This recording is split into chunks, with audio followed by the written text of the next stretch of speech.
পরম প্রেমময় শ্রী শ্রী ঠাকুরের বাণী স্বাস্থ্য ও সদাচার সূত্র রসার্থ সহ। আনন্দ যেখানে একনিষ্ঠ, উদ্ভাসিত স্বস্তিও সেখানে সুন্দর।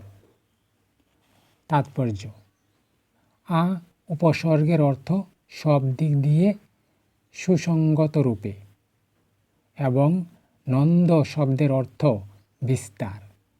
সুতরাং আনন্দ বা সর্বতোমুখী বন্দনা যেখানে একনিষ্ঠ অর্থাৎ একমাত্র ইষ্টে কেন্দ্রায়িত তথা উদ্ভাসিত বা প্রাণবন্ত, ভালো থাকাটাও সেখানে সহজ ও স্বতঃস্ফূর্ত।